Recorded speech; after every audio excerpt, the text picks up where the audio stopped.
En esta ocasión, te presentaremos algunas de las leyendas japonesas más populares. Mi nombre es Aro, de Estación Relaterror. Te invito a que permanezcas. Comenzamos. La leyenda de Kushishake Onna. La leyenda de Kushishake Onna proviene del folclore japonés y se remonta al periodo Edo entre el siglo XVII y XIX, aunque ganó fuerza en los años 70 con una serie de supuestos avistamientos que causaron histeria colectiva en varias regiones de Japón. Hace mucho tiempo, en las afueras del antiguo Kioto, donde los pinos negros se doblaban como ancianos al viento, existía un pequeño pueblo entre las montañas. Allí, los vientos caían como maldición blanca, y el silencio de la nieve era tan profundo que los pensamientos de los hombres parecían resonar más que sus propias voces. En ese pueblo vivía una mujer. Todos decían que era la más hermosa de la región. Su nombre se perdió con el paso de los siglos, pero su historia permaneció. Los ancianos la llamaban simplemente Kushishake Onna, la mujer de la boca cortada. Tenía ojos como el agua quieta de un estanque, y los labios, según decían, hacían que los hombres olvidaran los nombres de sus esposas.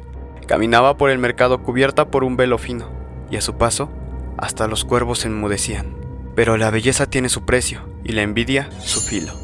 Ella estaba casada con un samurái, un hombre severo y de mirada de acero, celoso, obsesivo, dueño de un código tan rígido como el mango de su katana. Al principio, su amor era poesía y tinta sobre el pergamino, pero con el tiempo la duda comenzó a crecer en su mente. ¿A quién sonríes cuando no estoy yo?, solía preguntarle. ¿Por qué los hombres te miran incluso cuando miras al suelo? Ella no respondía porque la respuesta era simple: no hacía nada. Su belleza era una bendición y una condena. Una noche, durante un banquete, escuchó rumores. Un cortesano había dicho que ella le había enviado una flor, un gesto nada más, pero eso bastó. Ebrio de celos, su esposo esperó a que durmiera y mientras la luna redonda bañaba el tatami de luz blanca, desenvainó su katana y con una sola frase selló su destino. Si tan hermosa crees ser, veamos si alguien vuelve a mirarte igual. Y con un tajo certero le abrió la boca de oreja a oreja. No la mató, no todavía. Ella huyó, cubierta de sangre por los bosques. Se ocultó en una caverna helada, donde el eco era su única compañía. Ahí gritó tanto, tan hondo, que su alma se partió como un espejo, y entonces murió. Pero su furia no. Décadas después, ya nadie recordaba su nombre. El pueblo se convirtió en ciudad, y los carruajes fueron reemplazados por trenes que silbaban como fantasmas mecánicos. Pero algo siguió caminando por las calles en las noches brumosas. Una figura femenina, alta, elegante, con un abrigo largo rojo como la tristeza, y una mascarilla blanca que cubría la mitad de su rostro. Se acercaba a solitarios, siempre en lugares sin testigos, callejones, estaciones de tren vacías, parques bajo la lluvia. Se detenía, te miraba y con una voz suave como la seda empapada preguntaba: ¿Watashi quién? ¿Soy bonita? Si respondías que no, te mataba con unas tijeras oxidadas que escondía en su abrigo. Si decías que sí, se quitaba la mascarilla y te mostraba su rostro, la boca hendida hasta las mejillas, los dientes expuestos, la sonrisa de un cadáver que olvidó morir. Entonces volvía a preguntar: ¿Y ahora? Si decías que no, morías. Si decías que sí, te abría la cara para que te parecieras a ella. Aunque no todo era fatal, porque dicen los que saben que había formas de salir ileso en caso de que te encontraras con ella. Tras la popularización de la leyenda, en los años 70 los padres prohibieron a sus hijos salir solos. Se contaban historias en voz baja, que podían confundirla respondiendo más o menos, o lanzándole dulces, o diciendo 3 veces la palabra pomada, que odiaba por un antiguo trauma médico. Nadie sabía por qué eso funcionaba. Incluso también existe una versión moderna donde se narra que en el barrio de Shibuya, en el Tokio moderno, hubo una joven estudiante de diseño coleccionista de máscaras teatrales, que una noche en el invierno, al volver de su taller, caminaba por las calles poco transitadas y la vio. La mujer, el abrigo rojo, la máscara blanca, fijó los ojos en ella como dagas al vidrio. ¿Watashi quién? Ella no respondió, miró a la figura y sin dudar le contestó: no lo sé, dijo. ¿Te parece que lo eres? La mujer vaciló. Por primera vez, alguien le devolvía la pregunta. Sacó de su mochila una máscara blanca y serena, de sonrisa estoica, y la colocó frente al rostro mutilado. Con esto, nadie verá tu herida, pero tú sí. Si tú no puedes amarte, ningún espejo te salvará. La mujer tembló, las lágrimas negras comenzaron a brotar de sus ojos, y en un instante se desvaneció. No con un grito, sino con el humo que despeja el incienso tras un rezo antiguo. La leyenda Teke Teke. Nadie sabe su verdadero nombre, nadie recuerda su rostro original. Solo hay un sonido que la precede, un teque, teque, teque, teque, seco, metálico, como el arrastre de algo antinatural sobre concreto. Y cuando lo escuchas, ya es demasiado tarde. Dicen que alguna vez fue una joven hermosa, delicada, callada, el tipo de chica que no pasa desapercibida entre la multitud. Algunos aseguran que era una estudiante de secundaria, de esas que usan una falda a cuadros y blusa blanca. Otros cuentan que era una oficinista tímida, que regresaba tarde a casa todas las noches. Su nombre real se ha perdido con el tiempo, como pasa con todos los que se convierten en leyenda. Lo que sí se sabe es cómo ocurrió. Corría el año de 1969 y la ciudad de Sapporo se enfriaba bajo la lluvia fina de invierno. Era una noche fría, invernal.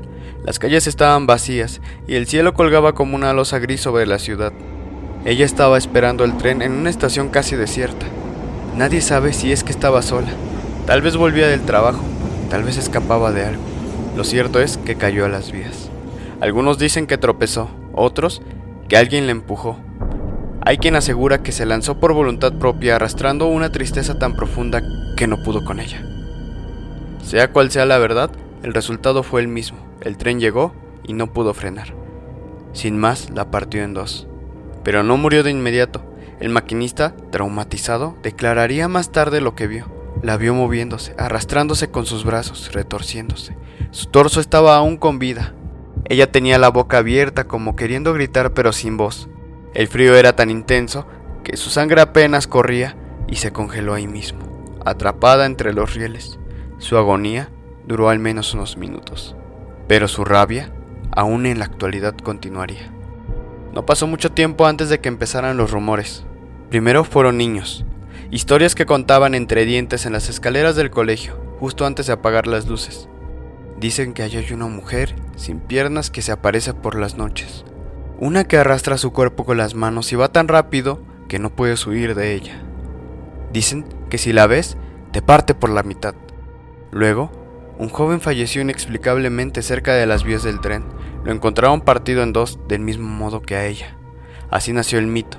La llamaron teque-teque, por el sonido que hace al moverse. Ese golpe irregular de huesos y carne reseca sobre el concreto.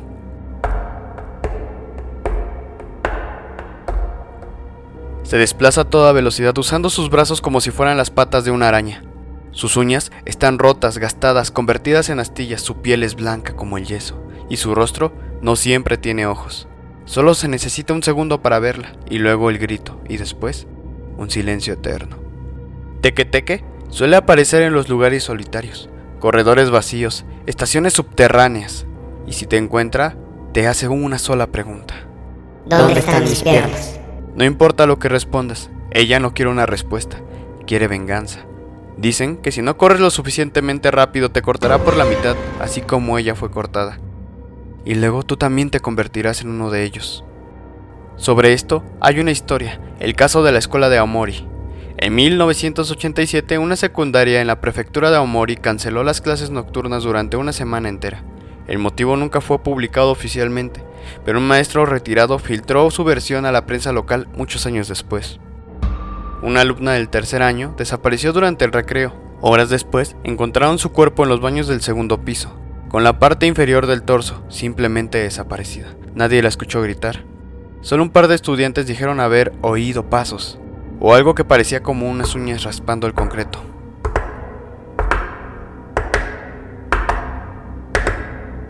Hay quienes piensan que la historia es solo eso, una leyenda urbana japonesa más.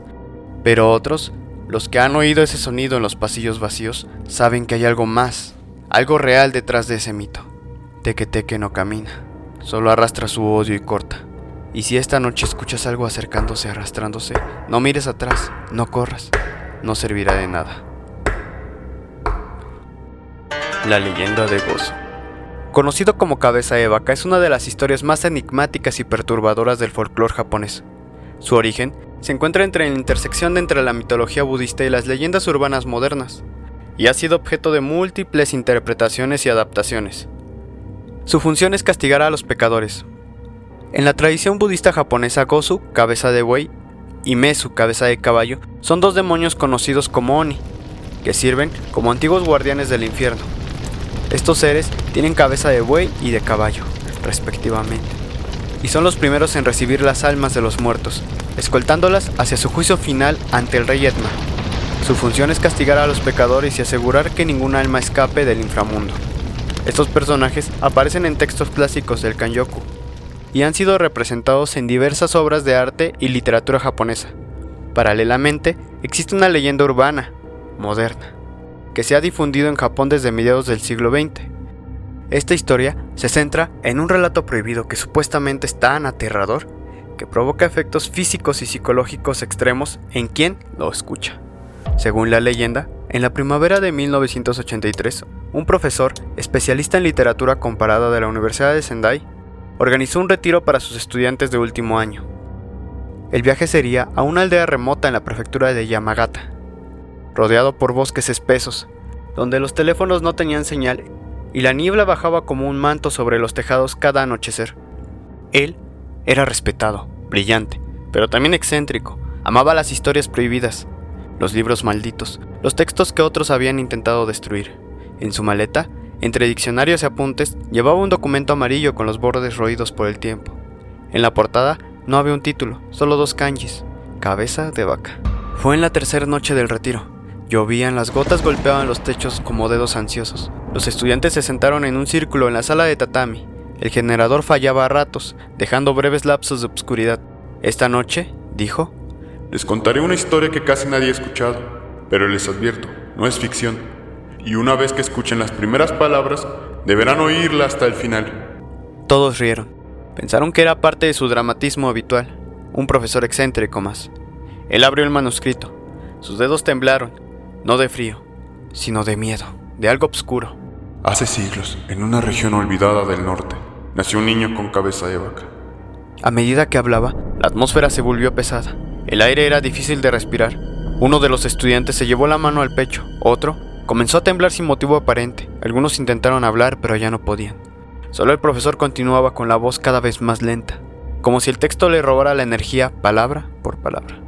Y su llanto hizo que las madres abortaran, que los campos se secaran y que los pájaros olvidaran su vuelo. Entonces, un estudiante se desmayó. Otro gritó sin razón. Y en ese instante, el profesor, como despertando de un trance, cerró el manuscrito de golpe. Silencio. Nadie habló durante el resto de la noche. Además de su representación como demonio y leyenda urbana, Gozu también se asocia como Gozu Tenno, una deidad sincrética del sintoísmo en el budismo japonés. Originalmente, una deidad de origen continental, Gozu Tenno fue adoptado en Japón como un protector contra enfermedades y desastres. En definitiva, esta historia, como muchas otras, podría ser solo un mito. Pero para la gente en Japón representa un recordatorio de que no todas las historias deben ser contadas. La leyenda de Hitobashira. Hitobashira, que se traduce literalmente como pilar humano, es una de las leyendas más obscuras y sobrecogedoras del folclore japonés. No se trata de una historia aislada, sino de una práctica real con raíces en la historia del país, aunque envuelta en mito, miedo y simbolismo espiritual. La palabra Hitobashira hace referencia al acto de enterrar a una persona viva en los cimientos de una construcción. Castillos, puentes, diques, no importa. Ellos funcionan como una ofrenda a los dioses, para asegurar que su obra sea duradera y estable, y no sufriera derrumbes o desgracias. Se creía que el sacrificio humano apaciguaba a los espíritus de la tierra o del río, o que garantizaba la protección ante lo sobrenatural. Tal vez te suene algo conocida, porque en México también existe la creencia de que en alguno de los edificios más icónicos de la ciudad, o incluso durante la construcción del metro, se sacrificaba a los chalanes en los colados. Sé que puede sonar gracioso, o quizás irreal, pero es una leyenda con una base fuerte de realidad. En Japón, esta práctica tuvo lugar, al menos según las crónicas, durante el siglo XV al XVII, en plena era feudal japonesa. Aunque las raíces pueden rastrearse incluso más atrás, hasta los rituales sintoístas antiguos. En el antiguo Japón se creía que las construcciones mayores perturbaban a los kami, o espíritus de la naturaleza. Para no provocar su ira, había que realizar un rito, y en ocasiones ese rito era el sacrificio humano. Hitobashira funciona como una ofrenda viviente, no tanto a un dios específico, sino al mundo espiritual que rodea el lugar donde se va a realizar la construcción. El alma del sacrificado se convierte en un espíritu guardián, que vigilará la estructura desde adentro. Pero si el sacrificio no era voluntario, o si no se hacía correctamente, el espíritu podría transformarse en un yurei, es decir, un fantasma vengativo. Una de las leyendas más documentadas fue durante la construcción del castillo Mutsue, en el siglo XVII. Los cimientos no dejaban de colapsar. Los obreros concluían que algún kami estaba enojado, así que el señor feudal ordenó buscar una joven para enterrarla viva en la base de la torre central. Después del sacrificio, la estructura se mantuvo firme.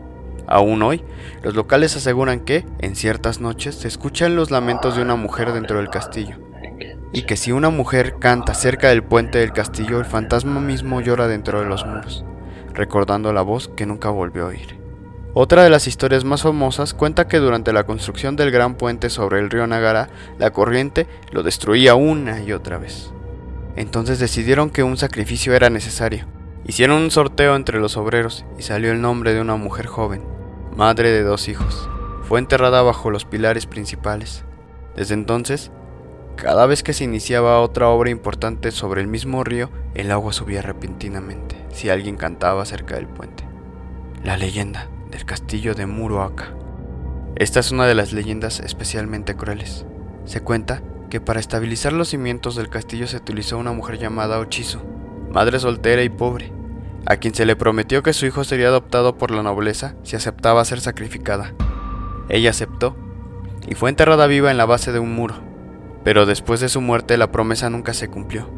Su hijo fue ignorado y el espíritu de Ochizu comenzó a manifestarse como una lluvia sangrienta cada abril, justo en el aniversario de su sacrificio. Esa lluvia aún se conoce como la llovizna de lágrimas en la región, aunque en la actualidad no se han expuesto pruebas arqueológicas concluyentes que demuestren o desmientan la existencia de cuerpos humanos en las construcciones. Existen registros históricos que describen dichas prácticas.